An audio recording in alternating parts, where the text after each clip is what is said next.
Vamos lá, meus irmãos. Mais uma vez. Vamos lá.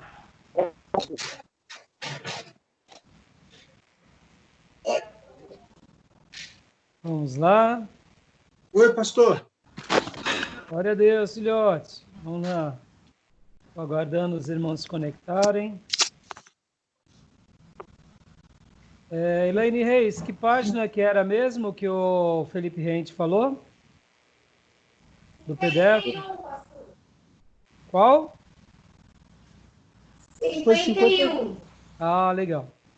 Que joia. 51, pastor. Tá bom. Só aguardar aqui o Felipe Rente entrar. Já está conosco aqui o... Onde você está, Fabiano? Eu tô conectando aqui no computador. Maravilha.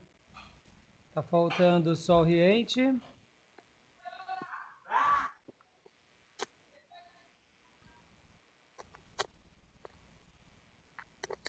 Sim, pega ali para mim. Bolsinha, Felipe. A outra, essa mesmo. Tá bom, abaixa, por favor. Ou põe no celular, filho. É porque aí vai atrapalhar minha aula. Vai. Não, o som. Só estou aguardando o Felipe Riente entrar. É novo aqui. E a Lilian, estou chamando ela novamente. Vai pegar as filhas do controle, né? Não, tem mais nova lá. Manda um abraço para os filhos, Fabiano. Tá bom, pastor, dou sim.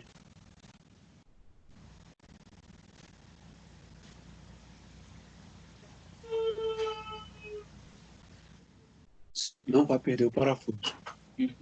Vai procurar outro primeiro. Aí, Felipe Riente não disponível. Deixa eu só... Essa na chamada.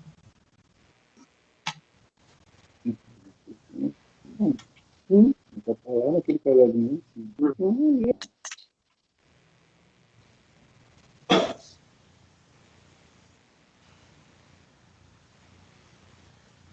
Deixa eu chamar ele de novo. Só mais um minutinho.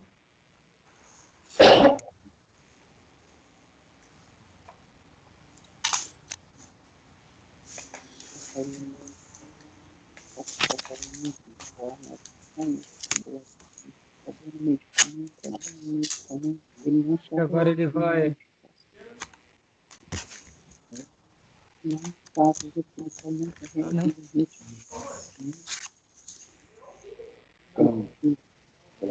não sei como não fala, né? Ele não tá reagindo, né?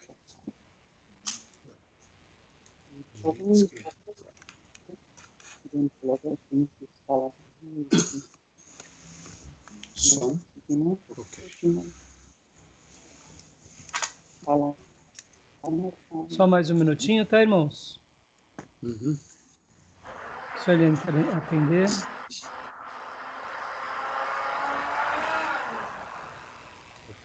Assim. Oi, filhote. Ficou joia, viu?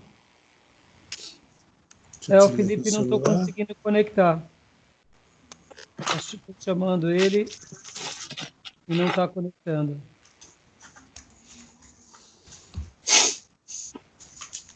Vou chamar mais uma vez.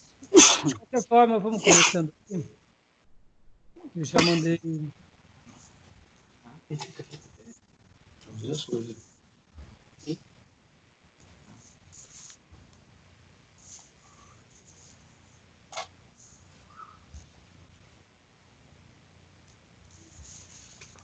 Mandei uma mensagem... Mandei uma mensagem no celular dele.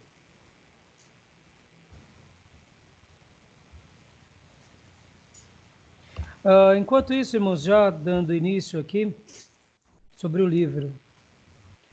Conseguiram dar uma lidinha? Sei que era o período de intervalo, tudo, né? Isso, então. Mas olha, esse livro, ele é esplêndido. Vale a pena aí, cada um dos irmãos, que nem a irmã Carmen, o irmão Luiz, a irmã Elaine e o irmão Felipe Reis. Ó, tá dizendo aqui que o Felipe Reis não disponível, estão vendo? Fabiano, eu vou pedir para você. Oi? É o livro, é aquele livro lá ou é outro? É aquele livro, esse daqui. Vocês têm para gente? Não, aquele. Todos eram 3 livros, lembra? Esse é o fator Melquisedeque. Emprestou um só. Isso, então. Não tem. Não tem Então, esse livro foi o que a irmã mandou agora em PDF nessa versão antiga. É o mesmo livro, só que é uma versão antiga. Mas eu dei no início das aulas para que vocês comprem o livro e leiam ele. Entendeu, irmão? Esse livro ele é muito bom. É aquele que outro. Não é aquele que É você outro. emprestou para a gente, não, né? É outro livro. Aquele lá, vamos dizer assim, é para ser lido também. Tá bom? Tá, eu sei. Elaine e Felipe, depois eu passo para vocês todos os livros. Só para vocês se situarem. Tá bom? Tá bom, gente? Vamos lá. Felipe não. Fabiano, você fica tentando... manda uma mensagem do seu WhatsApp pro Felipe Rente, tá? Ok. Então, vamos dar continuidade aqui. Na página minha, a gente tinha lido, né? Nós tínhamos lido primeiro, segundo, terceiro, paramos no 4º parágrafo, tá? Eu quero ler rapidinho com vocês aqui, ó. Os adoradores em toda a China e Coreia... Filha, abaixa mais um pouquinho, tá fazendo pouco. Põe no celular. Não tá falando. Vamos lá. Os adoradores em toda a China e Coreia parecem ter compreendido desde o início que Santi ou Hananin jamais deveria ter sido representado por ídolos. Olha que interessante essa fala. Não sei se vocês estão conseguindo compreender. Na cultura deles, esses 2 nomes representavam quem? Representava o Todo-Poderoso ou representava o Senhor dos Céus. Isso, segundo alguns historiadores, registram no ano 2600 a.C. Quando a gente... Deixa eu só dar uma explicaçãozinha aqui para os irmãos. Ó. Quando a gente pega a cronologia bíblica, quando a gente pega, por exemplo, a criação de Adão, a criação de Eva, a criação daquilo que nós chamamos como cultura antediluviana, aí depois vem o dilúvio, aí vem o ser humano depois do dilúvio, certo? Quando nós fazemos uma conta do nosso dia para trás, dos nossos dias, nós estamos no ano de 2020, depois de... Estamos no ano 2020, depois de... Cristo. Isso, depois de Cristo, certo? Então, entendeu, Elaine? A gente eu não falei depois de Cristo, aí... eu não tinha ouvido, Elaine, eu não ouvi. Eu falei depois de Cristo. Tá bom. Eu não ouvi. Então, nós estamos no ano 2000, olha, presta atenção aqui. Liga de novo do lado que ele já recebeu a mensagem. Então tá. Só não visualizou. Vamos lá, vamos ver se ele entra. É porque eu fiz hoje uma chamada pelo canal direto, vocês, eu acho que ele não deve ter visualizado. Ô, filhote. Voltei, pastor, desculpa a demora. Não foi nada, eu estava chamando e só dava que não estava conectado. Então, voltando aqui. Então, nós estamos no ano 2020, olha só, depois de Cristo. 2600 antes de Cristo, olha que interessante. Faz 4.600 anos que foi registrado esse fato. Só para vocês se situarem, por exemplo, Abraão, pai da fé, quando que ele apareceu na história mundial? Vocês têm noção? Não. Não. Abraão, na história mundial? O Abraão, pai da fé. Quando ele apareceu, faz quantos mil anos? Quase uns 4.000 anos, né, pastor, mais ou menos? Exatamente, 4.000 anos, Felipe. Abraão, ele é chamado por Deus por volta do ano 2000 antes de Cristo. 2000. Ou seja, Abraão, olha que interessante, a história do povo de Israel, da nação do povo hebreu, tem 4.000 anos. Olha que legal. A história dos hebreus tem 4.000 anos. E aí, um pouco para trás, quem é a história? De Noé. E depois de Noé veio o quê? Veio o dilúvio. Aí depois vem Adão, certo? Ou seja, essa história aqui do povo antigo chinês data possivelmente um pouco depois de Noé. Se a gente for para trás, é por ali. Estão entendendo? Logo depois que as famílias se dissiparam, né? Se eu não me engano, é de Jafé, pastor? A descendência deles ou de Cã? Olha, acho que é de Jafé, né? Eu não sei te dizer. Jafé, porque Cã, se eu não me engano, deu origem ao povo africano, ao povo de pele mais escura. Então, Jafé provavelmente é o pessoal mais pro lado europeu e o lado asiático. Eu não sei Sem deu origem ao povo judeu, né? Ao povo hebreu. Então, eu só sei que não é de Cã. Eu não lembro se é Jafé ou se é Jafé, só pode ser Jafé. Então, o que acontece? Logo depois da Torre de Babel, que o povo se dispersa, possivelmente os chineses, naqueles dias, se reuniam e quando eles iam falar sobre Deus, eles chamavam Deus de Santi e os coreanos chamavam de Hananin, que era a pessoa do Todo-Poderoso. Olha que fantástico. Então, num primeiro momento, eles adoravam aquele que era chamado Todo-Poderoso ou aquele que era chamado Senhor dos Céus. Ou seja, aquele que reina nos céus. Aí depois, com o desenvolvimento, com as suas culturas, com as suas novas práticas religiosas, foram entrando tradições, principalmente filosofias de vida, aí onde vão surgindo outros ídolos. Só lembrando as nossas aulas anteriores, o coração do homem ele é um coração que idólatra. É muito mais fácil a gente acreditar num objeto do que num Deus invisível. Nosso coração ele é místico, ele tende a acreditar num objeto, num vento, em algo que a gente possa ver. Muito mais do que em Deus. E aí, então, aqui a gente continua lendo, né? Agora eu estou aqui no parágrafo. Olha lá. Os adoradores em China e Coreia parecem ter compreendido desde o início que Santi ou Ananin jamais deveria ter sido representado por ídolos. O povo chinês, por sua vez, parece ter homenageado Santin livremente até o começo da dinastia em 1066 a 770 a.C., ou seja, eles ainda tinham uma relação de adorar Santin nessa dinastia. Aqui, irmãos, o ano 1000 é possivelmente nos dias do rei Davi.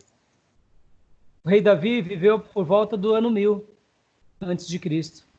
Então, nesse período, eles ainda livremente homenageavam Santin, que é o Senhor dos céus.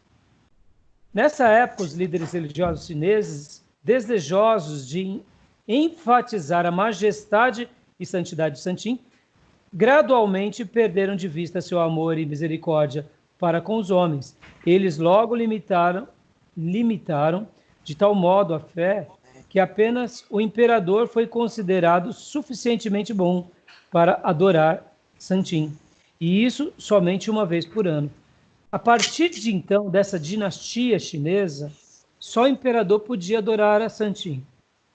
Isso daqui remete a que ideia, irmão? Remete à ideia do sumo sacerdote, não é? Lembra o sumo sacerdote que fazia a expiação do povo de Deus uma vez por ano?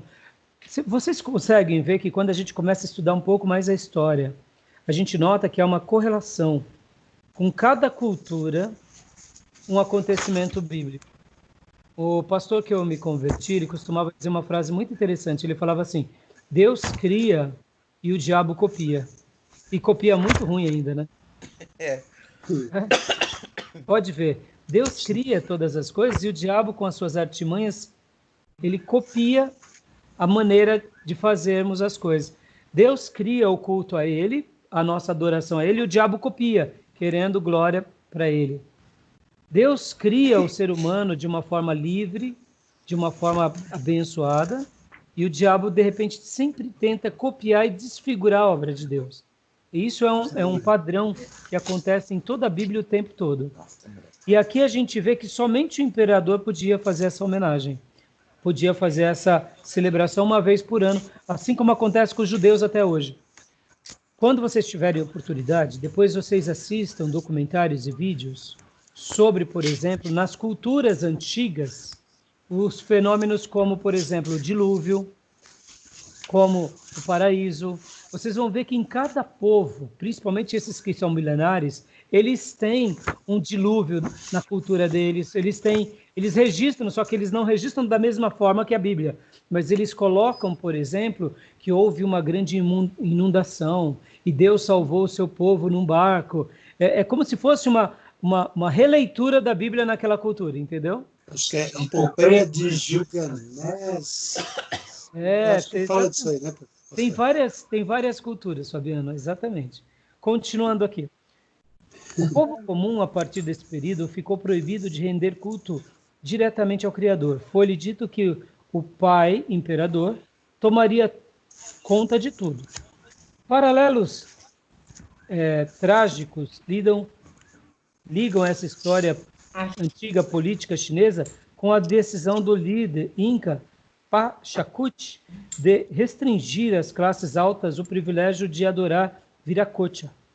A decisão de Pachacuti não só deixou as massas em Viracocha, como também deixou Viracocha sem seguidores entre os incas, uma vez que os invasores exterminaram a nobreza inca. A Nídia e os meninos estão dando risada aqui, porque esses nomes, Pachacuti, Viracocha, a pronúncia é engraçado, né? É que a pronúncia é essa, é ruim, a pronúncia é latina. Essa história do Pachacuti aí é muito legal. Então, muito legal. Se você tiver algum material, Felipe, de vídeo, de documentário, pode mandar depois no canal. Você vê, Pachacuti, Viracocha. Termos inca, termos maia diferentes, peruano, né? A pronúncia é diferente, né? Continuando. Da mesma forma, a política imperial chinesa não deixou apenas as massas sem santim, mas também santi virtualmente sem adeptos entre os chineses devido ao que se seguiu. Olha só que interessante. Uma nova cultura agora começa a ser estabelecida. A cultura era que todos prestassem homenagem a Santi, o Senhor dos Céus. Mas, de repente, o imperador fala, não, só eu sou digno. Muitas vezes essas decisões, irmãos, elas não são decisões à toa. Essa é uma maneira de manipulação, porque na hora que você tira o povo da adoração a Deus, você controla a adoração segundo o seu bel prazer. E aí você começa a ser o único interlocutor entre Deus e o povo. Dessa forma, você cria o quê? Um domínio sobre as massas. Olha que interessante. Estão me entendendo? A Igreja Católica fez isso, né, pastor? Hoje nós temos um interlocutor que é o Papa, né? Exatamente. A Igreja Católica faz isso. Por isso que unir a Igreja e o Estado é um perigo. E nós, evangélicos, a mesma coisa. Porque na tradição protestante não há um Papa? Porque na tradição protestante há igrejas independentes e democráticas, que falam por si, todas juntas cultuam a Deus. Essa ideia de um líder sobre todos é uma ideia que não é boa. Pode ver, os 12 tinham Pedro como principal. Mas depois que Pedro morre, a gente vê que continuou os apóstolos e Deus foi levantando líderes, mas não tinham líderes absolutos que falavam em nome de todos. Isso que é muito interessante. Então a gente vê que muitas vezes, quando há uma intervenção humana, há uma desfiguração divina. Olha só que interessante. Na Igreja Católica, na Idade Média, a Bíblia foi sendo tirada do povo. E os ídolos foram sendo colocados como instrumento de aproximação de Deus ao povo. O que é mais fácil, você dizer, adore essa imagem, ou é mais fácil você ensinar aquelas pessoas um livro sagrado, primeiro alfabetizar, depois ensinar as escrituras e depois pedir para eles se comportarem de acordo com as escrituras? É muito mais fácil você dar um ídolo, você ser o interlocutor de Deus e dizer, faça isso porque Deus me disse para fazer, faça aquilo porque Deus me mandou você fazer. E você manipula as massas. Por isso que na Reforma Protestante, em todo movimento bíblico, o povo sempre teve o quê? As Escrituras como o seu livro para buscar as respostas de Deus e para praticar o seu culto a Deus. Pode ver, irmãos, todo homem de Deus e toda mulher de Deus leva esse povo de Deus às Escrituras. Porque quando esse povo de Deus estiver nas Escrituras, esse líder agora conduz todo o povo de acordo com a Bíblia e com uma sinergia igual, porque todo mundo saberá o que a Bíblia diz. Olha que perigo é quando o povo é catequizado ou doutrinado seguindo um líder, ou seguindo a profecia, ou seguindo uma única pessoa. Porque aí ele já não tem mais a Bíblia. Então aquela pessoa é a voz de Deus absoluta. Podem ver que a história se repete, irmãos. E aqui na China aconteceu isso. Por isso que agora uma nova cultura começa a ser estabelecida, onde o imperador é aquele que presta culto a Shang Ti, e Shang Ti agora é prestigiado só por ele, porque ele é o único digno de prestar culto. É uma maneira de criar uma divindade no imperador, como um ser praticamente divino e único. Mas só que com isso, o que se perdeu? Perdeu a adoração. O povo perdeu aquilo que adorar. E quando você perde o que adorar, você adora qualquer coisa. Porque o nosso coração tem necessidade e desejo de adorar alguma coisa. E quando eu não adoro o Deus verdadeiro, o inimigo tem um campo fértil para poder lançar ali as suas setas.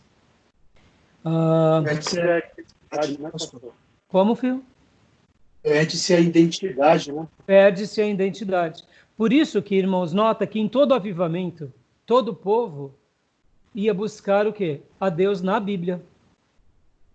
E ele nasce da Bíblia, porque esse povo agora, firmado na palavra de Deus, cumpre a obra de Deus. Por isso que o verdadeiro avivamento ele é muito maior e muito mais poderoso do que um movimento ou uma própria atuação de Deus na história, no sentido assim, Deus está curando muita gente. O avivamento ele é algo que atrai toda essa nação e todo esse povo à Bíblia. E todo avivamento foi assim. Por isso que um homem de Deus não tem medo de ensinar a Bíblia toda. Porque no momento que essa igreja ou esse povo aprende a Bíblia, eles saberão como reagir e como se comportar, em primeiro lugar, diante de Deus e depois diante da sociedade. Agora, um tirano não. Um tirano quer ensinar os seus dogmas, quer ensinar os seus critérios, porque diante disso ele manipula as massas com seus pratinhos, com as suas campanhas, com as suas crendices e com os seus misticismos. É por isso que o povo de Deus fica tão disperso, muitas vezes. Continuando aqui, né? Impedir que o povo obedecesse Santi, como era seu costume, criou um vazio espiritual na China. Esse vazio não poderia perdurar muito tempo sem que alguma coisa se apressasse a preenchê-los. Apenas 3 séculos depois do fim da dinastia Shu, três religiões inteiramente novas materializaram-se do nada e precipitaram-se para preencher esse vazio. A primeira, o confucionismo, começou ensinando as massas limitarem-se à devoção religiosa, à adoração dos ancestrais, dando prioridade ao desenvolvimento de uma sociedade melhor aqui na Terra. Não se importem com Santi, aconselhou Confúcio. Ele está distante, é inacessível ao povo comum. Deixem-no para o imperador, que é o único que pode interceder por você. Olha só que frase interessante, né? Essa é uma frase de Confúcio. Em outras palavras, o confucionismo simplesmente tentou construir uma estrutura humanista em torno do status quo. A adoração dos ancestrais foi uma espécie de calmante usado para tranquilizar o instinto religioso do homem e não para satisfazê-lo. Então, deixa o imperador fazer isso e a gente aqui segue outras tradições. Em outras palavras, foi o que Confúcio estava propondo para eles. Favorecido pela classe dominante por razões óbvias, ou seja, o imperador gostou da ideia de Confúcio. Mesmo que houvesse uma suposta sabedoria em Confúcio de prestigiar os seus ancestrais. Bom, deixa eu só falar uma coisa aqui, ó, que interessante. Nós não cultuamos nossos ancestrais, certo? Fazemos cultos aos ancestrais? A gente faz culto ao ancestral? Faz? Não. Não. Não. A gente faz? A gente chega e diz, vamos agora adorar os mortos, vamos cultuar Paulo. Não, não, a gente não pode fazer isso. A gente faz isso? Não. Um cristão bíblico, não. Não. O catolicismo, de uma outra forma, acaba fazendo um culto ao ancestral. Porque para eles, os apóstolos e alguns santos se tornam dignos de adoração, não é assim? Mas olha só o que eu quero falar. O povo judeu cultua os seus ancestrais? Não. Mas o povo judeu, ele preserva as suas tradições? Preserva. Sim. Olha então, vamos lá. Olha que interessante.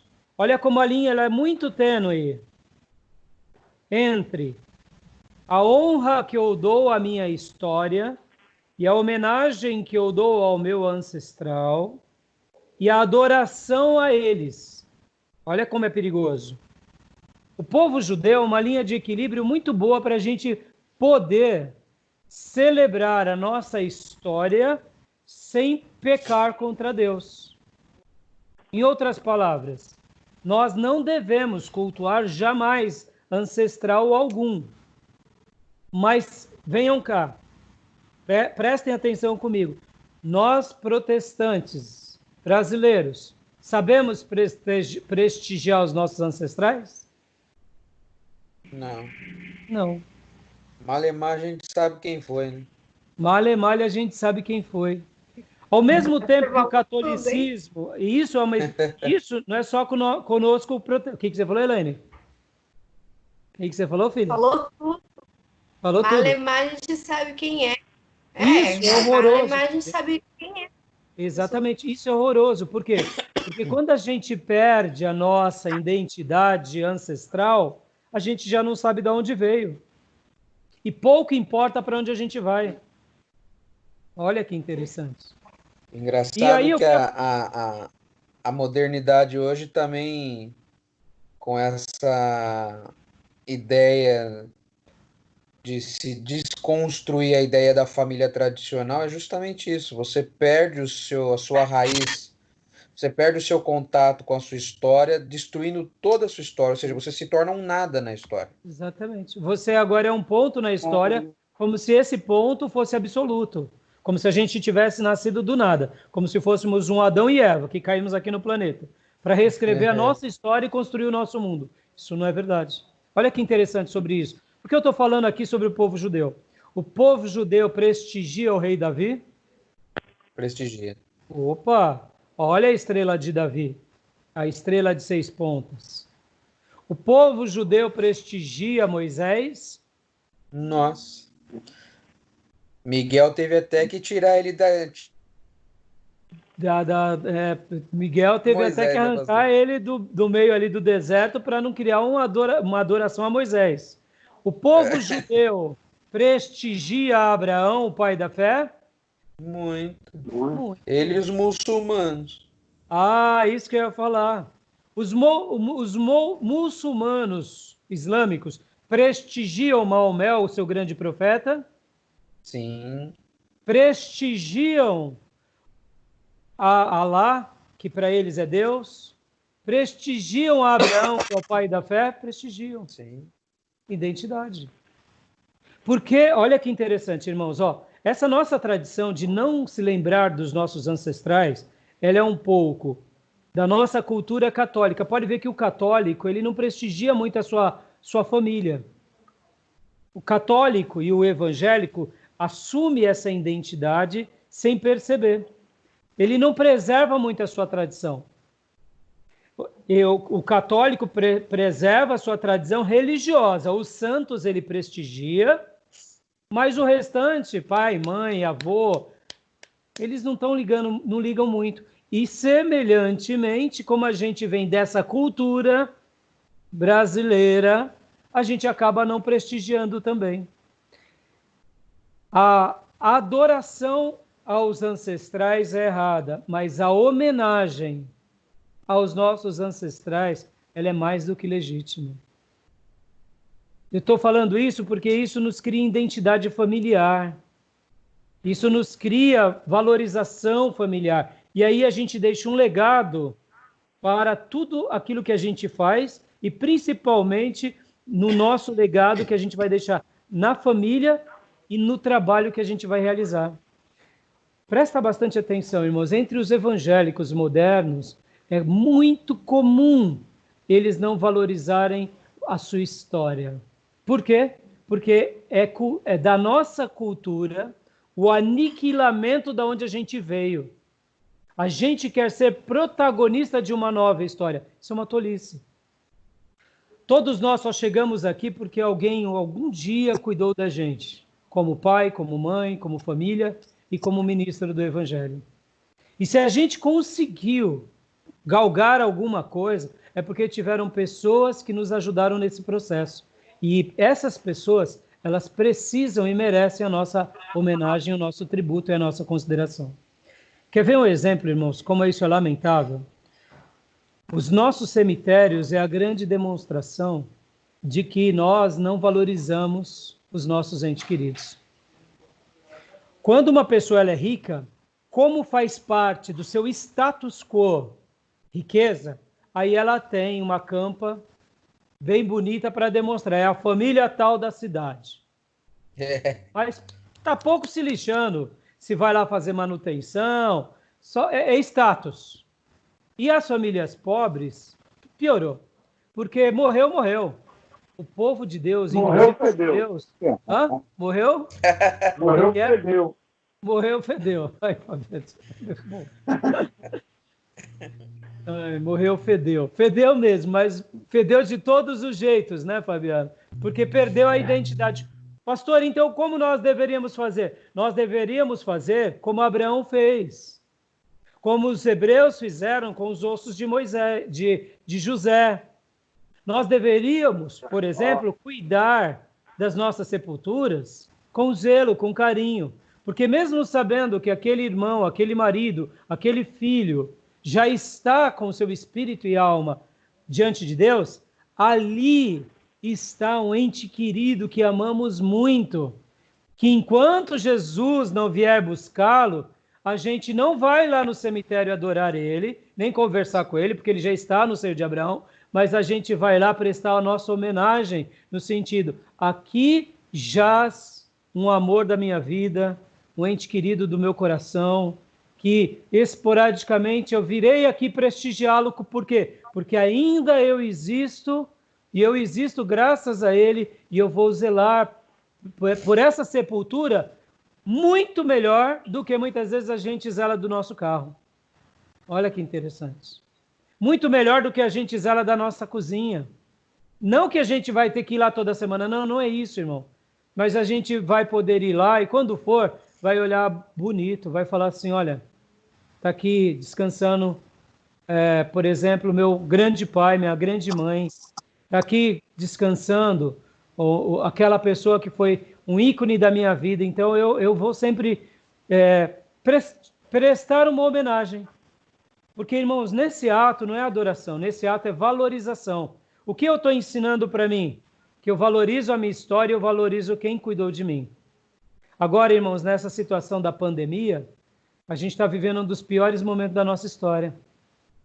Porque, de repente, nós, a grande maioria aqui, não somos do grupo de risco. Mas, hipoteticamente, que um de nós venha de morrer por causa da pandemia, a gente vai ter que ser enterrado num lugar separado. Nem se despedir a gente vai. Olha que horrível. Mas isso Deus está permitindo na nossa história. Mas, hipoteticamente, se Deus permitir que a gente sobreviva, lembrem-se dessa aula, porque aqui na história oriental, pode ver, eles têm uma história tão forte porque eles preservam as suas tradições. Eles lembram dos seus antepassados e sabem que eles chegaram até aqui por causa deles. Olha que coisa. Isso é lindo. Olha agora aqui uma cultura diferente. Os europeus e principalmente os americanos, como que são os cemitérios americanos? São muito mais conservados. Podem ver que os Estados Unidos, principalmente lá em Washington, quando tem soldados que morrem na guerra, eles fazem geralmente alguma coisa bem significativa para perpetuar as próximas gerações que ali foram soldados americanos que morreram. Bom, isso tudo pode ter pessoas políticas que tomam proveito, mas isso é uma das mensagens mais lindas e poderosas que a gente deixa para a posteridade. Isso é fantástico. Eu me lembro quando era criança, eu já vi meus familiares, pessoas próximas, vestir luto para alguém que morreu, digamos que 1 mês. Ficava com roupas pretas, etc. Sim, o nordestino ele é muito... prestigiar essa pessoa. Irmãos, deixa eu contar aqui rapidinho para vocês. Um dia eu era garoto, criança, minha tia Jocelina, ela é a irmã da minha mãe, a irmã mais velha da minha mãe, ela veio ficar conosco do Ceará uma temporada. E nós estávamos lá, eu era bem criança, tinha uns 10 anos de idade, e de repente, ela, pela manhã, quando eu acordo e vou ver, a minha tia está toda de preto. Falei, credo, tia, o que está acontecendo, tia? O que aconteceu? Que vestido preto é esse, tia? Né? Ela, na família, o meu apelido é Natinho, é Nato, Natinho, né? Natinho, hoje é dia do Padinho Cício, todo dia 20 de cada mês, eles celebram e se vestindo de preto por causa que é o dia que morreu o Padre Cícero. Olha como é forte a maneira a fé da pessoa. Elas prestigiam o Padre Cícero porque foi o dia que ele morreu, já que ele foi esse ícone para o nordestino como libertador. Eu não estou dizendo aqui, irmão, que a gente vai vestir de preto, de marrom, de nada, que a gente vai ter que acender vela nos caixões. Não é nada disso, tá, gente? Não é nada disso. Mas eu estou dizendo o seguinte, irmãos. Sabe aquela questão de cuidar mesmo? Sabe? De cuidar ali do túmulo da pessoa que foi o nosso ente querido. E não de esquecer. De ir ali e adorar a Deus, falando, Senhor, eu sei que Ele está contigo, que Ele cumpriu a missão dele. Mas aqui estão os ossos do meu ente querido e eu vou preservar. Eu vou homenagear. Eu vou sempre fazer o meu melhor. Um dos sonhos que eu penso, assim, particularmente, sabe, irmão? É que um dia Deus reconstrua tanto a nossa história como o povo brasileiro, que os nossos cemitérios serão cemitérios bonitos. Lugares onde a gente vai ter até prazer de passear. Não para a gente ficar praticando nada de errado, mas porque a gente vai ser esse povo que prestigia tanto a nossa história, que ali não vai ser um lugar de terror, mas vai ser ali um lugar de alegria e de regozijo. Eu sou um pastor sonhador, então me permita sonhar, tá bom? Estão me entendendo, né, irmão? Ninguém está me entendendo errado, não, né? Né, irmã Carmen? Né, irmão Luiz? Estão entendendo, né ou não? Estão entendendo? Eu não estou... Sabe, eu estou expressando... de outra forma. A gente achava... Morreu, né, irmã? Morreu. Deixa eu falar. Até eu aprendi no começo... Então, eu aprendi no começo da minha conversão dessa maneira. Que era proibido visitar... Morreu. Para que visitar lá no cemitério? Nossa, aí a minha mente abriu mais um pouco agora. Então, você falando irmã, desse jeito. Realmente, então, né? Sabe por que muitos pastores ensinam assim? Muitos pastores ensinam isso porque eles têm medo que a gente vá lá e a gente volte a praticar a velha religião. A gente volte a praticar a velha religião. Isso, Então eles proíbem, mas só que a proibição, irmã, muitas vezes acaba distanciando a gente de uma coisa boa. A proibição pela proibição, ela não é boa. Sabe aquele negócio? Menino, não olha para a mulher. Menino, não olha para a menina. Aí ele fica com tanto medo de olhar para a menina que ele não olha para a menina. Quando vai ver, ele começa a olhar para outro menino. Aí depois dessas coisas feias que tá acontecendo, entendeu? A gente tem que ensinar o menino a olhar para a menina. Eu falo, não, filho, não é assim. Você tem que ter... a gente tem que ensinar. A nossa vida é uma vida de ensino constante. Eu falar isso para vocês aqui, irmãos, é um desafio para mim. Mas é um desafio onde eu quero dizer para os irmãos. A gente tem que ir, por exemplo, muitas vezes num cemitério e ter a motivação correta e não fazer besteira. Ah, eu tô com vontade de falar com meu parente. Eu vou orar pelo meu... Eu vou conversar com meu pai. Não, irmão, seu pai não está mais ali. Cuidado. Agora, você poder falar com você mesmo, se dirigindo a Deus naquela hora e falando com Deus sobre aquela pessoa que você tanto amou, não tem nenhum problema. Aquela pessoa, irmãos, quando alguém morre, o espírito e a alma voltam para Deus. O que está ali são os restos mortais de uma pessoa amada. Então a gente tem que respeitá-lo como um ser em partes que um dia se ressuscitará para o encontro com Deus. Entendeu? É simples. Agora, olha como a gente é bobinho nisso, né? Quando alguém morre, a gente leva flor, não é? É. Quando um oriental morre, eles levam comida. Não é? Não levam comida? Levam. Aí alguém já disse assim, vem cá, que besteira, você estava levando comida lá pro Hiroshima? Você está levando comida? O Hiroshima morreu, ele não vai comer. Aí o parente do Hiroshima disse pra gente, ei, tá bom, e a Maria, vai cheirar a flor? A Maria que morreu? Né? A gente não leva flor? Quem morreu não cheira mais. Quem morreu não cheira.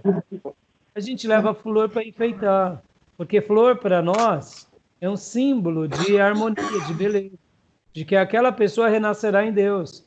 Mas para o oriental, é uma tradição de que eles estão oferecendo o seu último prato de comida. É um presente, é um presente. O que mais nós gostamos de fazer na vida? Um dos grandes prazeres. Comer. Posso falar alguma coisa? Pode? Pode, meu irmão.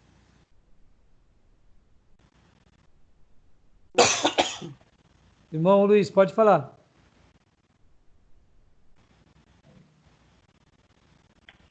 Travou, né, o irmão Luiz? Acho que... Possivelmente. Irmão Luiz, se você estiver falando, travou. A gente não está te escutando agora. Deve ter... Hã? A minha internet aqui parece que deu uma travada, viu, irmãos? Já voltou. Irmão Luiz? Não voltaram ainda não, tá travado. Deixa eu chamar ele aqui de novo. Não tá, né? Porque ele tá ligado, né? Eu acho que travou. Não, mas ele não tá aqui.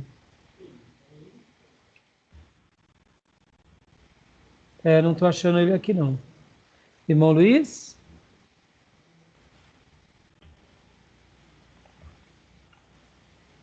Eu não tô te ouvindo, irmão Luiz Carlos.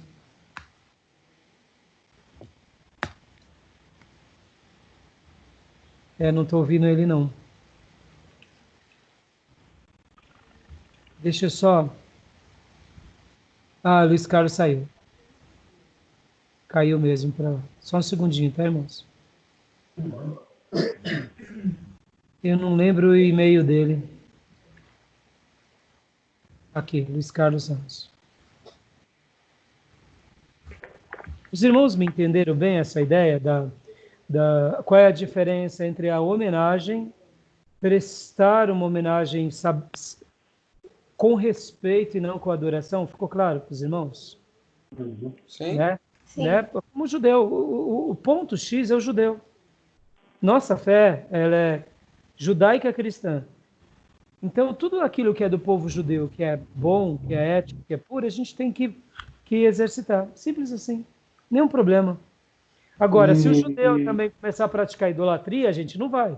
Porque a gente fica na palavra. Pode ver, irmãos, na Bíblia, olha que interessante isso. O povo de Deus prestigiava os seus antepassados, né? Pode ver. prestigiava os patriarcas, os profetas. Na história da igreja primitiva, a igreja primitiva celebrava os apóstolos. Pode ver como isso não é o culto à personalidade. Isso é uma maneira da gente poder sempre estar ali celebrando, entendeu? Então, é importante a gente tirar essas dúvidas. E aqui eu fiz questão de gastar esse tempo, porque eu acho que isso faz parte, porque se Deus nos permitir evangelizar alguns orientais, eles vão ter essa prática. E como que a gente vai lidar? A gente vai já chegar e falar assim, não, para com tudo isso, está tudo errado. A gente vai ter que saber conduzir entre o que é uma celebração, o que é uma homenagem e o que é uma adoração. Entendeu? Fala, Fio. Fala, Fabiana. É muito importante essa questão de preservar a árvore genealógica. Para ter ideia, aquele Rodrigo Silva que estava dando aula, ele falou que os beduínos, eles sempre apontavam para uma montanha dizendo que ali era a cidade de Babilônia.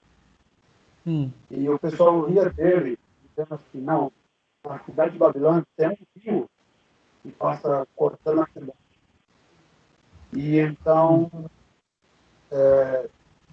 foi através desses homens que eles traziam a tradição de conhecer os seus antepassados, que eles ouviam dos seus antepassados, que um escavador, um arqueólogo, foi lá e escavou a cidade de Babilônia.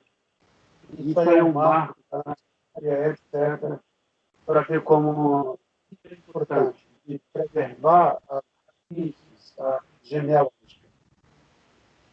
Então, isso é importante. Estou tentando aqui ligar para o irmão Luiz, eles estão dizendo que não está completando. Eu vou até mandar uma mensagem no celular aqui.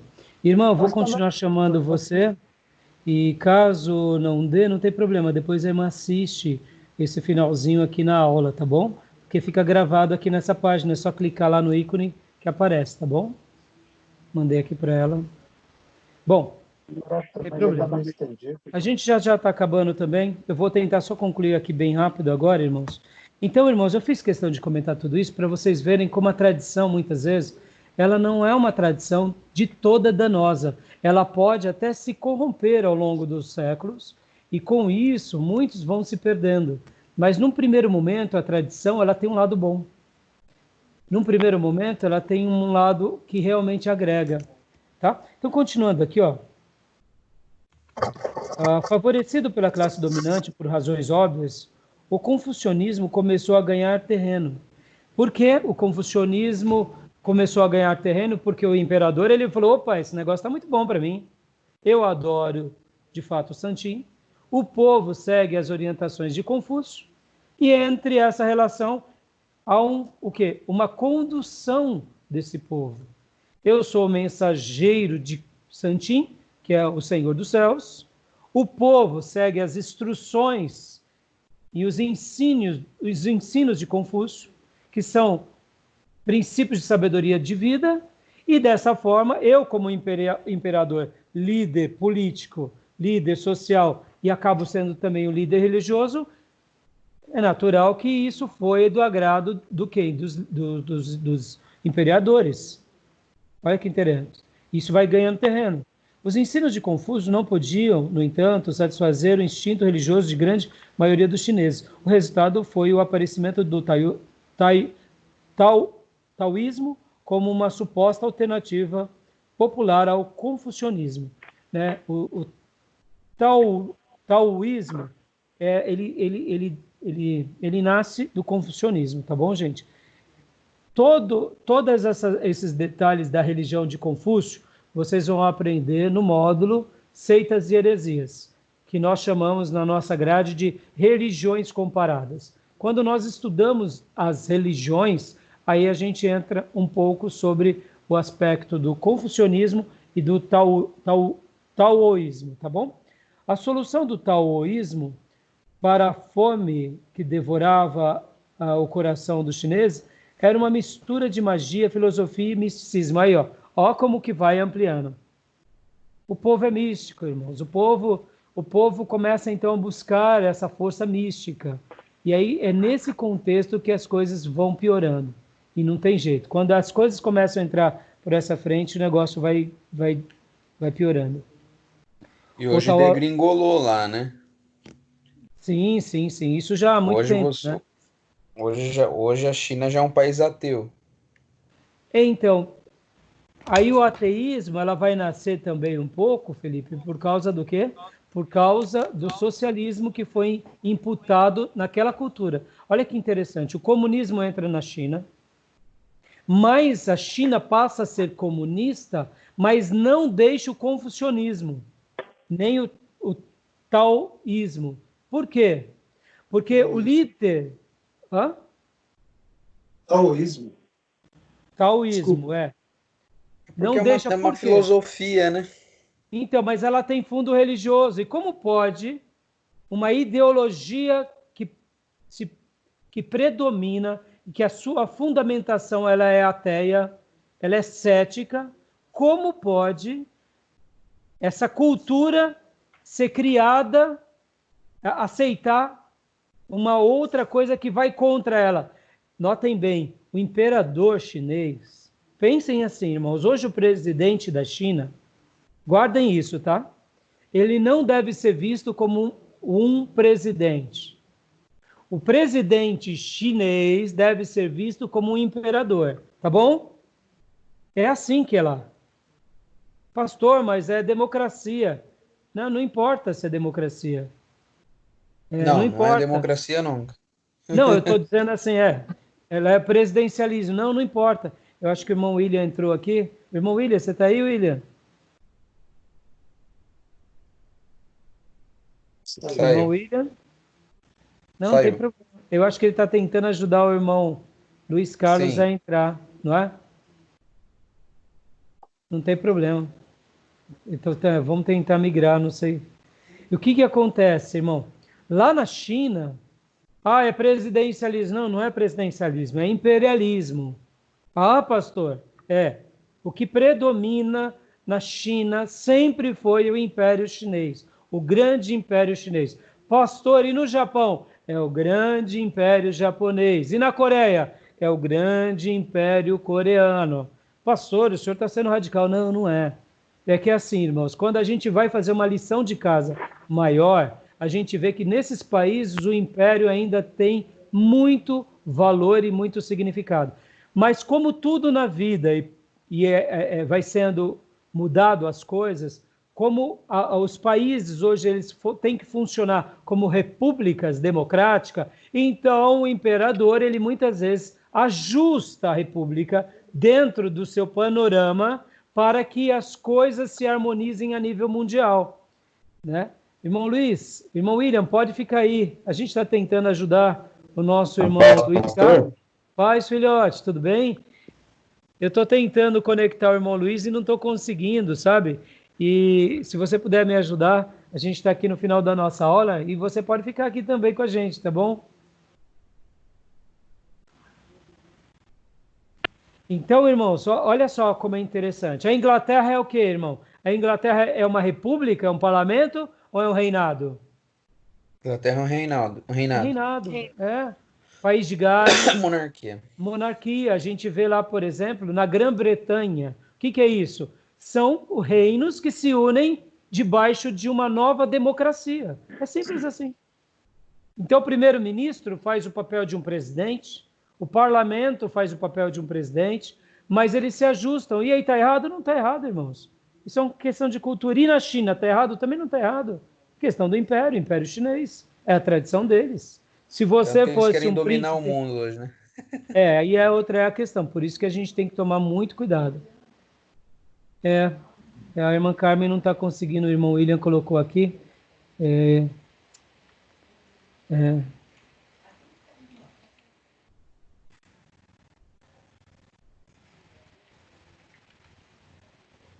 Irmãos, a gente já está acabando, tá bom? Posso continuar mais um pouco, porque a gente está tendo esses imprevistos. Tudo bem com vocês? Tá. Tudo bem? Pode. Né? A maioria Tá de quarentena, né? Mas não quero tomar muito tempo, não. Então é o seguinte, irmãos, continuando aqui, só para a gente tentar correr um pouco. O que vai acontecer, irmãos? Vamos ler rapidinho aqui, vamos lá.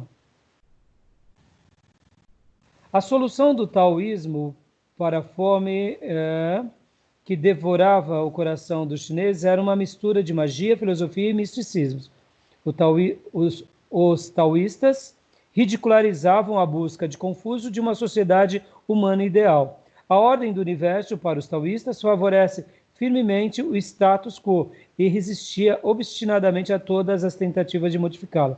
O taoísmo também começou a ganhar terreno, mas a fome continuou. Então surgiu na Índia, sobre o Himalaia, uma nova religião chamada budismo. Parece incrível que o budismo pudesse ter bem recebido na China, pois enfatizou o celibato. Nada poderia ser mais abominável para os chineses com a sua idealização exacerbada do casamento e procriação. Todavia, no budismo obteve rapidamente um amplo apoio popular e finalmente prevaleceu sobre o confucionismo e o taoísmo como religião predominante da China. Podem ver que, de uma forma semelhante, o que acontece é que o Japão, a religião que predomina no Japão é o quê? O budismo. Em muitos países, tigre asiático é o budismo. Nota como uma correlação está ligada à outra. Mas tudo começou do quê? Do taoísmo, ou do budismo, veio o taoísmo, do taoísmo confucionismo, e do confucionismo era de uma outra forma lá atrás, como a gente já viu, que era o Santi, tá bom? Continuando rapidinho. Qual a razão do sucesso do budismo? Primeiro, aí ele vai dar uma explicação aqui. Vamos dar uma pulada aqui para a gente pular e dar sequência. Eu quero que vocês, no meu livro é página 71, que está assim, um parágrafo chamado O budismo forneceu deuses, é certo, mas não o Deus. Acharam esse parágrafo? Na minha página 71. No livro de vocês deve ser outra página.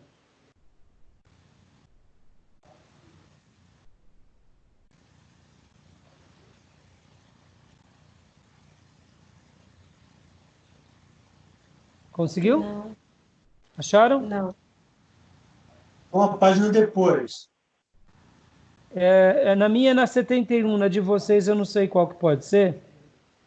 Seguindo aí a ordem onde nós tínhamos parado, é na próxima página. Quando eu falei assim, qual é a razão do sucesso do budismo? Seria mais ou menos o sexto parágrafo. Isso. Sexto Ah, Um sim, pouquinho para frente, acharam? Página 53. Página 53, né? Isso. Show, Helene. Página 53, último parágrafo. Isso, agora, vamos ler daqui em diante. Ó. O budismo forneceu deuses, é certo, mas não o Deus. Numa das nossas aulas aqui passadas, lembra que eu falei sobre aquela questão do misticismo? Ah, agora eu lembrei o filme. É as Bruxas de Avalon, alguma coisa assim. Lembram desse filme? Não. Bruxas de alguma coisa. Bruxas. As Brumas de Avalon. Isso, as brumas. Obrigado, Felipe. Brumas, não é bruxa? Brumas. Ah, brumas e bruxas tá ali, né? Os meus filhos estão rindo aqui de mim. Calma. As Brumas de Avalon. Depois, é um filme antigo. Nesse filme, olha que interessante, olha que fantástico. Nesse filme, está tendo uma guerra lá de deuses. Está tendo uma guerra entre o Deus Criador e o inimigo. Isso lá. Mas olha só que interessante. Há uma ideia por parte dos bruxos, por parte de alguns grupos lá, que quando você tem um Deus Criador, você não tem que ter misticismo, porque diante de um Deus Criador e absoluto, o que nasce dele é milagre. É simples. Ou ele faz ou ele não faz. Pode ver. Diante do monoteísmo, ou Deus faz ou Deus não faz. Ou Deus dá vida ou Deus dá morte. Não é assim? De um Deus soberano. Mas diante de muitos deuses, há uma guerra de magias. O Deus que é mais forte, das crendices. Porque aí eu faço algo e ele vai lá e contempla e vence outro Deus, ou senão ele vai e contra-ataca, e aí as magias. Então, para que haja esse contexto de guerra espirituosa, precisa de ter o quê? Magia. A magia, ela nasce onde? No misticismo. No paganismo, né? No paganismo. Onde é um panteão. Olha que interessante. Quando a igreja evangélica uma briga com outra, ela não está falando do mesmo Deus. Ela está tratando de magias. E o terreno da magias é um terreno do quê? Do misticismo. Uma igreja evangélica que prega o Criador, ela prega o Criador e aguarda a resposta dele. Numa igreja evangélica mística, ela tem as suas crendices e tem os seus misticismos. Interessante isso, não é? As Brumas de Avalon. Eu até procurei para poder compartilhar com vocês depois esse material, esse filme.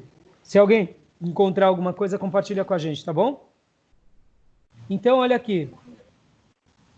O budismo ofereceu deuses, mas não o Deus. Santi, o Deus a quem muitos fundadores da China oravam, não tinham parte no budismo, nem desejavam ter. Santi, em cuja providência, segundo os próprios historiadores chineses, havia feito a China uma grande nação, não era mais citado como um Deus a quem o povo comum pudesse orar. Olha aí, uma nova cultura se estabeleceu. Ô, minha irmã, voltou, né? Minha irmã Carmen, irmão Luiz, conseguiram conectar, né? Voltou. Ó, depois você pega aqui e volta à parte que você perdeu, tá bom? Porque como está sendo gravado, o irmão acompanha, tá bom? Tá bom, meu irmão? Amém. Então a gente está continuando aqui, depois o irmão faz a pergunta no final, tá? Então, continuando aqui, irmãos. Continuando aqui.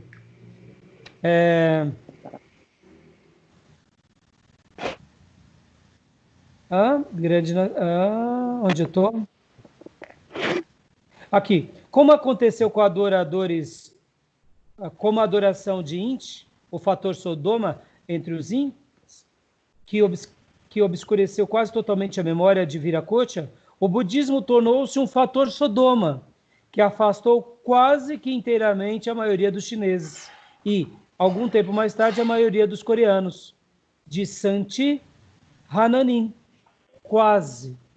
Apesar do afastamento orquestrado dessas três religiões concorrentes, a lembrança de Santin perdurou, mesmo depois de 2.500 anos após a emergência do confucionismo, taoísmo e budismo, os chineses e coreanos ainda falavam ocasionalmente em Santi ou Hananim, como curiosidade de uma certa reverência. As crianças chinesas também diziam às vezes: papai, fale-nos de Santin. Os filhos dos coreanos talvez exclamavam: papai, conte a história de Hananim.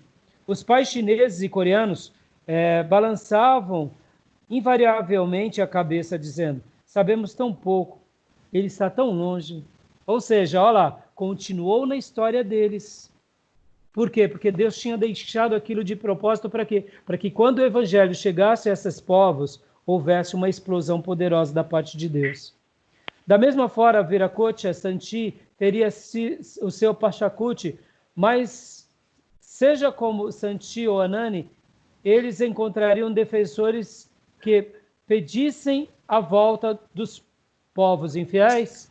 Me pede aqui em cima, por favor. Eu perco. Por favor. Eu sei, meu amor. Só um minuto, por favor. Eu estou pedindo.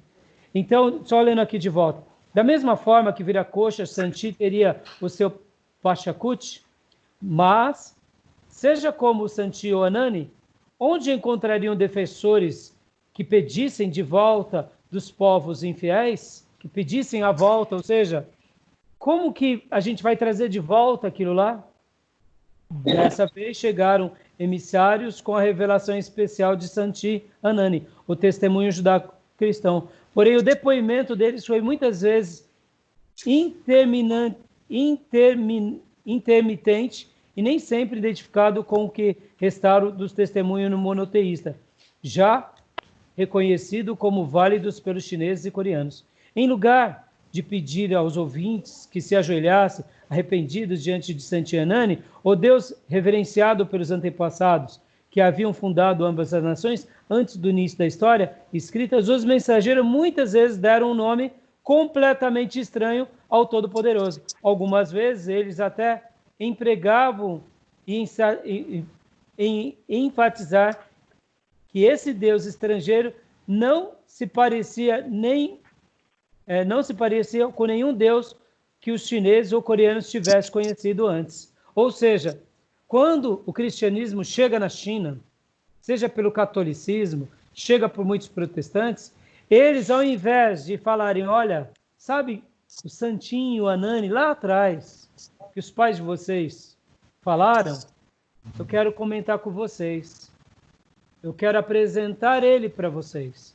Eles faziam uma correlação diferente. Eles diziam, não tem nada a ver, a gente veio falar de um outro Deus para vocês.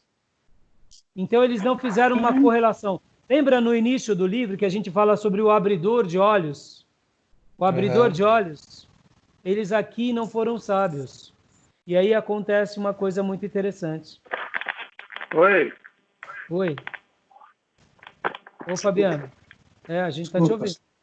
Foi nada. O que te... Esqueceu, Minha esposa está me chamando lá embaixo. Então desliga o som aí, põe mute e responde para ela. Tem mute, na tela tem mute, ó. Tem aqui um sinalzinho de mute. Você clica aqui, ó. Eu estou te ouvindo ainda. Você clica. Eu apertei o mute. E aí, aperta aí. Fala agora. Tá. Entendeu? Aí, ó, eu estou te ouvindo, mas tem o microfone. Aí a gente não te ouve. Ó, vou provar aqui para você, ó. Verdade. Estou aprendendo ainda. Agora eu falo e vocês me ouvem. Beleza. Vamos aprender junto. Continuando para a gente concluir aqui. Os que tiveram essa atitude interpretaram de maneira completamente errada a verdadeira situação, deixando também de perceber o alvo real de seu ministério. Era como se Abraão tivesse se negado a reconhecer El Elyon. Lembram lá que Abraão, quando ele vai falar para os cananeus, em especial, ele vai falar com Melquisedeque, ele usa o mesmo termo, El Elyon, que era um termo conhecido pelos cananeus. Em outras palavras, olha o que acontece. Quando a gente tem uma compreensão bem clara dessa situação, a gente entende perfeitamente essa correlação. A gente começa a compreender que uma coisa dá para caminhar com a outra. A gente começa a entender que é bem possível que a gente se comunique com aquele povo, desde que aquele Deus não seja um Deus pagão. Então o povo aqui fez uma coisa muitas vezes sem perceber e acabou afastando mais do que aproximando. Os primeiros a chegar foram os nestorianos, no 8º século depois de Cristo. Mais tarde, Kublai Khan, fascinado pelo que aprenderam com Marco Polo sobre o Evangelho, enviou mensageiro ao Papa, pedindo que mandasse missionários para ensinar as boas novas de Jesus Cristo a todos os habitantes do seu império. A China fazia parte desse império na época. Nos dias lá do Gengis Khan, eles queriam aprender sobre Cristo. Olha que fantástico. Eles estavam querendo aprender sobre Deus. E eles mandam para quem? Para o Papa. Ensina a gente. Só que acontece... A China fazia parte desse grande império na época. O Papa demorou para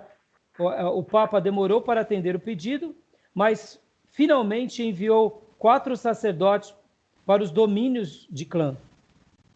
Alguns deles morreram no caminho e outros voltaram covardemente à pátria.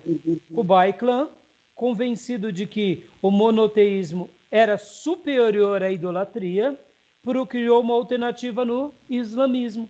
Dessa forma, muitos povos mongóis tornaram-se muçulmanos. Uma nova cultura religiosa passou a ser estabelecida. Por quê? Porque faltou, e aqui, irmãos, ó como entra a nossa participação. Aqui, ó, como entram homens e mulheres de Deus na história. Se há homens e mulheres de Deus que ensinam o caminho de Deus na essência do que Deus deixou, num primeiro momento, aquele reino pode até negar, mas aquela semente fica plantada naquela cultura. E aqui pode ver que a China, muitos povos mongóis, partes desse povo se tornam que muçulmanos, porque eles viram que o monoteísmo era real, só que eles passaram a adorar a Deus de uma forma, na nossa visão, errada, porque o Islã acaba sendo um ensino errado. E aqui para a gente agora, vamos um pouquinho mais para frente, vamos pular alguns parágrafos, continuem lendo. Os missionários protestantes, ó lá, acharam aí? Os missionários protestantes chegaram finalmente à China, discordavam veementemente entre si quanto ao uso do nome Santi, ou alguma outra palavra ou frase chinesa, ou mesmo algum termo estrangeiro para o Todo-Poderoso. Um grupo afirmava ser melhor usar o nome, um grupo afirmava ser melhor usar um novo nome para uma coisa nova. Os que o empregavam Santin, em geral, não se aproveitavam do pleno potencial do nome, deixando de invocar as suas antiquíssimas associação com as origens da China. A falta de consenso sobre esse ponto vital foi provavelmente a razão de os protestantes terem causado proporcionalmente menos impacto sobre a China do que sobre a Coreia. Agora, no parágrafo seguinte, a gente vai ver algo fantástico. E aqui só vou dar a síntese, senão a gente vai acabar muito tarde. Já aconteceu algo diferente. Eu quero ler só esse parágrafo. Quando, porém, os missionários protestantes entraram na Coreia, em 1884, eles estavam praticamente de acordo quanto a isso. Depois de investigar a compreensão dos coreanos sobre o mundo sobrenatural, os registros indicam que acreditaram sinceramente que Javé só poderia ter um nome na Coreia, Hananim. Algumas vezes tiveram escolhido Hananim por pura obstinação. Eles viram que o seu uso os faria prevalecer sobre os missionários católico-romano que tinham precedido os protestantes alguma parte da Coreia, mas estavam impondo um nome estrangeiro para Deus. Em qualquer caso, já em 1890, um pioneiro protestante escreveu: o nome Ananim é tão destacado e tão universalmente usado que não precisam temer, em futuras traduções e pregações, os conflitos inconvenientes ocorridos há muito tempo entre os missionários chineses a respeito do assunto, embora os romanistas tenham introduzido o nome que empregam na China.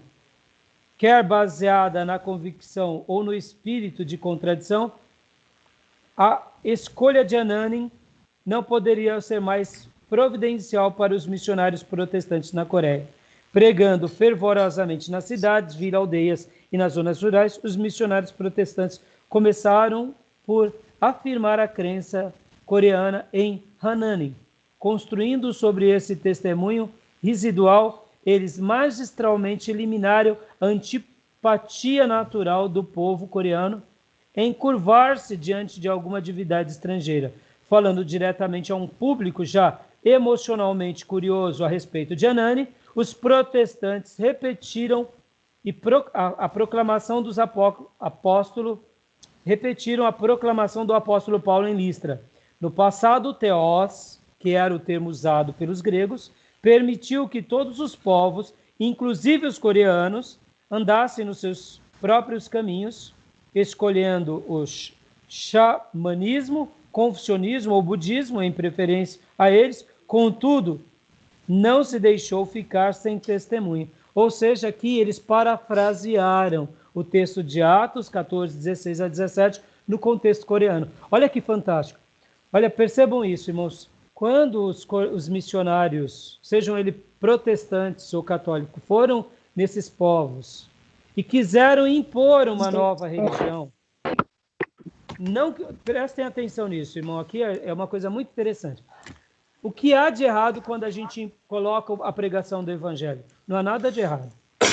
Mas quando a gente pode fazer uma ponte para aquela cultura e valorizar também aqueles ensinos do passado sem alterar o ensino da Bíblia, nenhum problema. O que aconteceu? Os coreanos, já querendo saber sobre Deus, lembraram da sua história de que Hananim era o Criador, era o Senhor dos céus. E aí eles vêm para aquele povo carente, precisando de uma mensagem, e os missionários falam agora, nós viemos falar sim, do Criador dos céus e da terra. E eu quero apresentar o caminho deles para vocês. Aí há uma ponte, há um encontro. E nessa ponte, nesse encontro, o povo começou também a ter o quê? Uma identificação. Porque, irmãos, pensem assim. Na cruzada, havia uma forma de você impor a sua religião pela força. E a proclamação do Evangelho não é uma cruzada religiosa. A gente tem que saber disso. Se a gente pode ter uma comunicação poderosa com aquelas pessoas, de uma forma que elas entendam. Vou dar um exemplo bem claro aqui, irmãos, bem claro no contexto brasileiro. No contexto brasileiro, é muito comum eles falarem assim, todos nós servimos a Deus. Não é assim? Eu sigo o Criador do céu e da terra. Mas aí a gente que foi catequizado numa igreja protestante, a gente fala, não, o seu Deus é diferente do meu Deus. E o que a gente tem que fazer com isso, irmão? A gente tem que pegar e falar, irmão, tem que chegar para esse católico, para esse espírita, muitas vezes, e tem que falar assim, sim, é sobre o Criador do céu e da terra. É o único Deus, é o verdadeiro Deus que eu quero falar com você. E dar espaço para aquela pessoa. Porque, irmãos, muitas vezes a gente tem que lembrar que no contexto brasileiro nós temos pelo menos 3 misturas no nosso modo de enxergar a religião. Qual é a mistura? A primeira mistura é dos ameríndios, que são os índios americanos nativos. Quem são eles? Tupi-Guarani. Quem é o Brasil na sua essência? Em primeiro lugar, eram os índios americanos que viviam aqui na América do Sul. Todas aquelas tribos que existiam aqui, que hoje são poucas. Então, eles tinham a sua forma de adorar a Deus, não tinham? Depois disso, vem quem? Vem os católicos, com Portugal, e com todo o pano de fundo idólatra católico. E depois vem quem? Os escravos africanos. E aí vem o espiritismo. Olha só, essa mistura é o que gera o povo brasileiro. Por isso que o povo brasileiro ele é um pouco ameríndio, ele é um pouco europeu, mas não o lado bom da Europa, o lado católico, e ele também é africano. Olha aí que salada, balaio de gato. E é por isso que o povo brasileiro é um povo místico. E é por isso que eles acreditam em tudo. E por isso que o catolicismo ele acaba querendo agradar gregos e troianos. Como que a gente tem que fazer essa ponte agora? A gente tem que fazer uma ponte naquilo que a Bíblia nos autoriza. Por exemplo, se uma pessoa está falando que ela crê no Deus que é todo-poderoso, que é o Criador do céu e da terra, a gente trabalha. A Bíblia vai falar que o Deus de Abraão é esse Criador do céu e da terra. Aí vem o católico, ou vem o espírita e fala, mas eu creio nos Exu. Aí a gente fala, opa, agora sobre isso eu quero falar com você. A palavra de Deus vai falar quem é o Exu.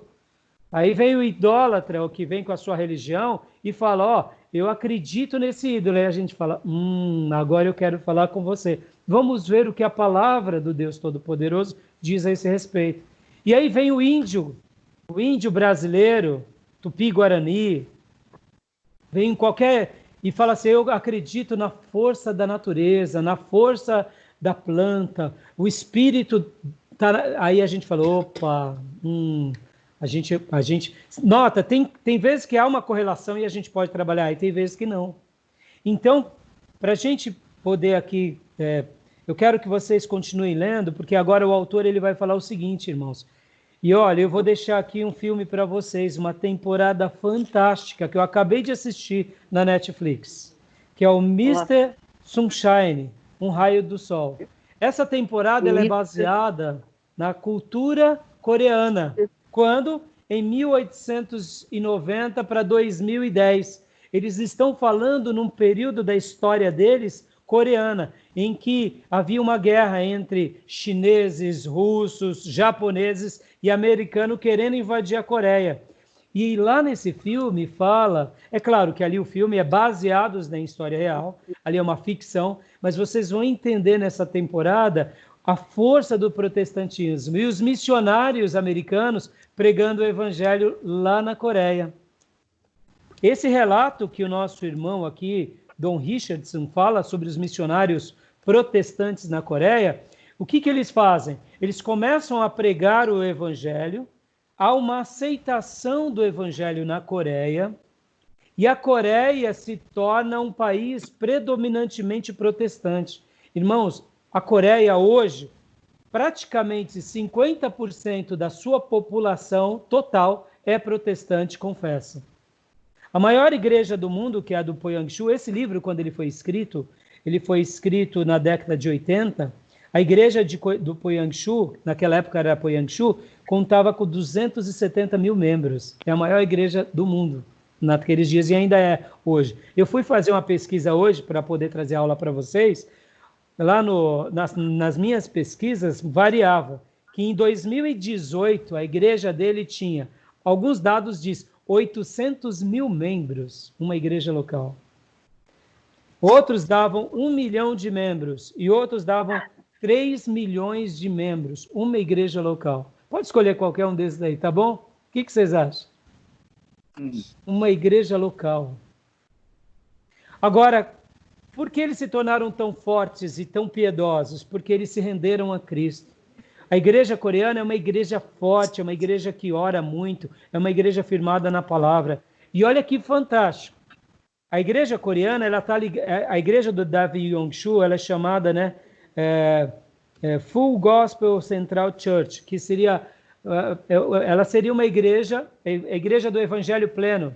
Ela está ligada à Assembleia de Deus. Ela é a maior igreja do mundo. No entanto, na Coreia, a maior igreja da Coreia é a igreja presbiteriana. Os nossos irmãos presbiterianos, irmãos. A igreja presbiteriana na Coreia, ela é fortíssima. Ela é uma igreja que existe... existe cerca de 200 igrejas filhas de uma igreja da Coreia lá. Isso na década de 80. E aqui eles começam a falar sobre isso. Eu, por exemplo, eu tive contato com um irmão, um diácono presbiteriano, e esse diácono presbiteriano, olha que interessante, ele recebeu missionários coreanos lá na igreja presbiteriana. Irmãos, os irmãos presbiterianos coreanos são de muita oração. Eles oram muito, irmãos. Eles são muito participativos. Os irmãos coreanos, eles fazem cultos de oração na alto-madrugada. Vamos orar? Vamos. Todo mundo se reúne para orar. 5 da manhã, 6, 7, é comum. A vida de oração deles é algo comum. Então, é por isso que a Coreia do Sul se tornou esse portal de bênção.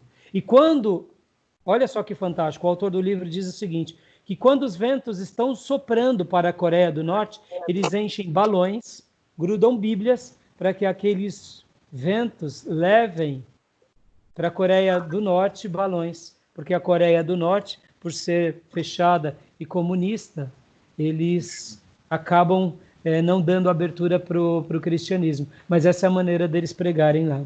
Então, irmãos, eu queria aqui acabar mostrando, sabe, que a gente está vivendo um dos melhores momentos da nossa história e que a gente pode fazer uma grande diferença também. E leiam esse livro, irmão. Semana que vem eu vou estar concluindo falando a nossa última aula, que vai ser sobre a última aula. Eu vou trabalhar sobre missões e a igreja local e história e missões na história. E aí depois eu vou dar a prova no outro dia. Então, aí depois da semana que vem, sem ser, no caso, semana que vem é dia 21, a nossa matéria a gente vai começar dia 28. E aí, dia 28, a gente começa um novo módulo, tá bom? Pastor. Tá joia, irmãos? João Luiz, Amém. Caiu aí a sua chamada, mas está gravado, tá? Como está gravado aqui, o irmão clica lá na gravação e ouve. Qual era a dúvida do irmão? Que o irmão queria fazer? A colocação? Não, é que você estava falando lá do japonês, que quando tem velório, eles ficam comendo no velório, não é isso? Isso. Então eu lembrei quando eu era moleque, eu estava fazendo 18 anos, né? Faleceu um irmão meu mais velho, e o irmão mais velho, ele tinha um amigo japonês, mas muito amigo mesmo, sabe? Os dois da mesma idade, assim. Aí o japonês, eu fui no velório do meu irmão dentro do carro do japonês. O japonês colocou uma música lá, sabe? Eu, para mim, aquilo lá foi um escândalo. Já pensou? Um velório, você escutando música? Aí ele disse para mim, ele falou, olha, quando alguém morre, a gente tem que fazer as coisas que o morto gostava. Se ele gostava de festa, nós temos que fazer festa. Se ele gostava de música, nós temos que fazer música. E até hoje, quando eu escuto aquela música, se eu estivesse no lugar de escutar aquela música, vem essa lembrança, entendeu? Entendi. Eles não vão triste, né? É a cultura deles, né? Cultura, irmão, você vê, e é que nem eu falei há pouco, né? Quando eles levam comida, e aí alguém diz, mas o morto vai comer? E quando a gente leva as rosas, o nosso morto vai cheirar? Não vai, né? Então, agora, o mais importante disso tudo é a gente saber valorizar a tradição, né? Irmãos, lembra que eu disse que eu ia concluir falando aqui sobre o poder do testemunho? Eu depois vou publicar no canal de vocês algumas mensagens que eu preguei o ano passado, e aqui fica esse desafio, né, para a gente, para Deus nos ajudar nisso. Em Atos 6, a Bíblia fala que o Senhor ele levanta diáconos. E no livro todo de Atos, a gente vê que Deus levanta ministros, levanta cristãos.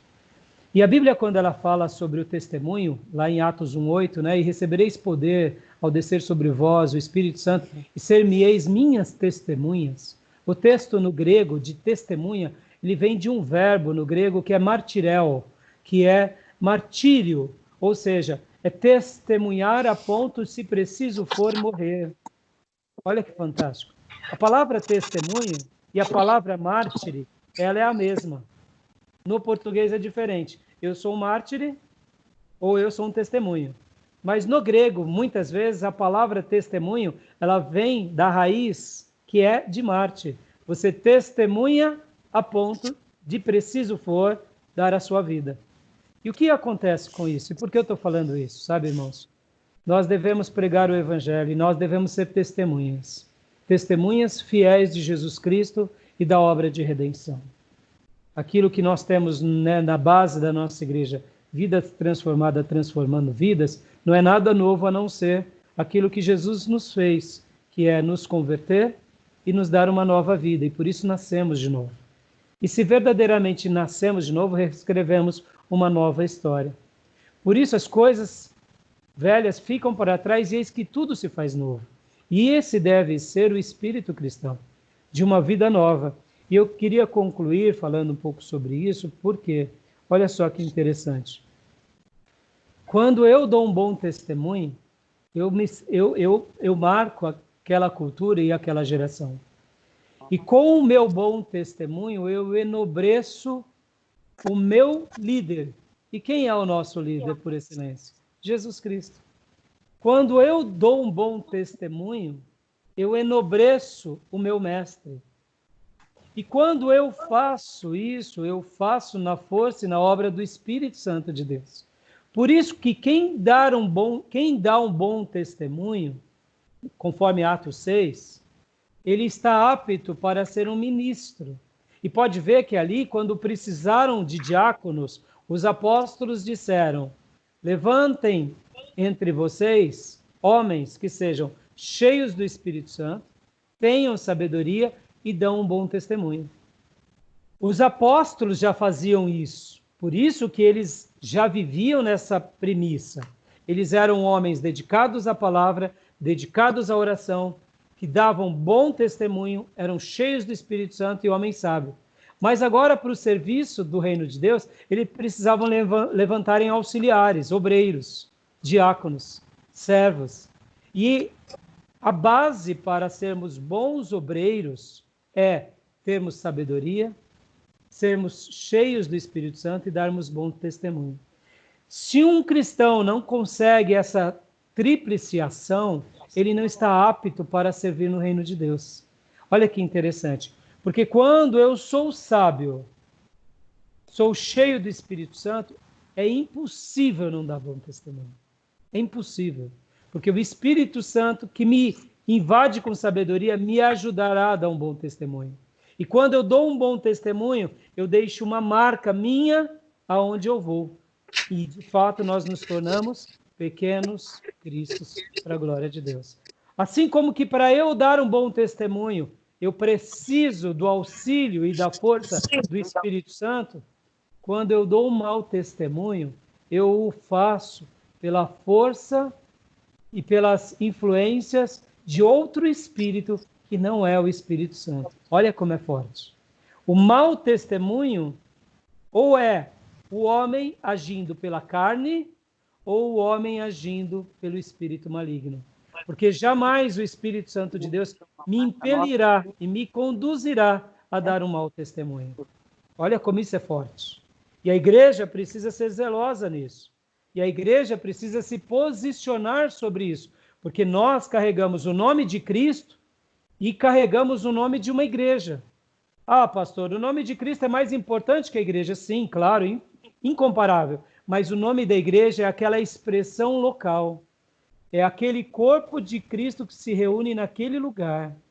E olha como é importante dar um bom testemunho local. Porque nós devemos lembrar que Cristo é o cabeça e ele está nos céus. E a igreja é o corpo que está na terra. Na hora que eu dou um bom testemunho, eu enobreço o meu Cristo, que é o cabeça da igreja, mas eu valorizo a igreja que pertenço, porque ela é o corpo de Cristo na terra. Na hora que eu dou um mau testemunho, eu escandalizo o meu mestre e eu ridicularizo a igreja, o corpo de Cristo na terra. Olha como é forte. Por isso eu afirmo, e eu quero passar depois para vocês essas mensagens, para guardar, porque aqui, irmãos, nessa história do povo chinês e do povo coreano, muita gente dedicou a sua vida para ganhar eles para Jesus.